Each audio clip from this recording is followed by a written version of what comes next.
Wait, again. So also we're filming, so if you guys want to actually You serious? don't talk. No. Listen. Yeah, just for the video. No, listen to Torah for videos. So we know the famous 10 challenges that our forefather Avraham Avinu had to overcome. And these 10 challenges culminate in the most difficult challenge of all, which was the challenge of the Akedas Yitzchak, binding his son Yitzchak, and the thought that he would have to slaughter him. And we know when it comes in regard to Akedas Yitzchak, the pasuk says, "V'yemer Hashem el Avraham, kach noes bincha es yitchidcha asher ahavta es Yitzchak." Please take your son, your only son, the one you love, Yitzchak. And the terminology is very interesting. Kach na, please take.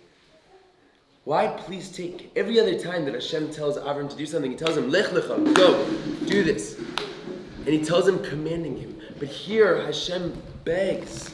Hashem begs of Avram. Avram, please take your son. Please take Yitzchak. Please bind him. Please do the Akedah. And the Gemara in Sanhedrin, Daf Pei Tes Amud Beis, asks the question, why here is Hashem begging Avraham? And previously he would just command him and tell him what to do. So the answer that the Gemara gives there is, the Gemara says, because Avraham, my son, you've gone through and you've succeeded in all the other 9 tests. Please do this test, because if you don't get past through this test, then people are going to say that all the tests were meaningless. That's what the Gemara says. All the tests were meaningless. What do you mean? He just overcame 9 tests. He had just been through all the different challenges that Hashem put him through, and right now he was given a really super difficult challenge. So even if he didn't pass that one, that casts doubt on the other 9 of them. That makes all the tests that he had previously passed meaningless. First of all, we have to understand what is the whole concept of the Akedah. The Akedah we read every single day in Tefillah. It became an integral part of our davening. Why? We recount the story of Avram binding Yitzchak, and at the last second Hashem gives them reprieve and saves them. Nothing actually happened. No one actually died. There's no action to the story, man. As on the other hand, we have countless chachamim and countless tzaddikim that have actually given their lives bipoil. They've actually gone a mesiras nefesh, bipoil, and given up their lives for Hashem. So why are we talking the story of like a near chance? Almost, man. So the Rebbe explains in a Sikha that for the first start off, we know that the general rule, it says, Kol hatchalot kashot. All beginnings are difficult. So Avraham, being the first one that had mesiras nefesh for Hashem, it was extra difficult, and it was extra hard for him to pass this challenge. So he was the one that kind of opened up the gates for all the following tzaddikim to give their lives for mesiras nefesh.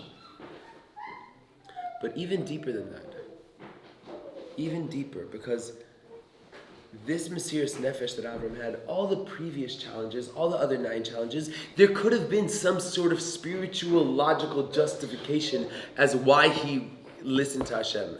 Hashem told me, Lech lecha ma'artzcha, cool. So like, I'm going on a trip, man. There's an adventure, and I don't really get it, but I'm going to go on a crazy adventure. And he could have made some logical justification as to why that would be beneficial. But in regard to the Akedas Yitzchak, there's no possible logical justification that Avram could have had.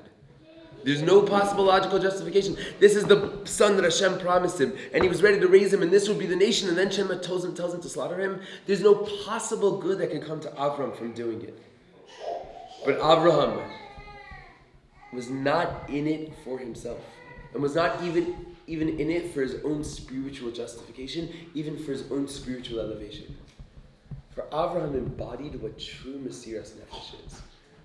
True mesiras nefesh is total self-abnegation, is total self-dedication, totally nullifying my own wants, my own will, my own ratzon to what Hashem wants from us.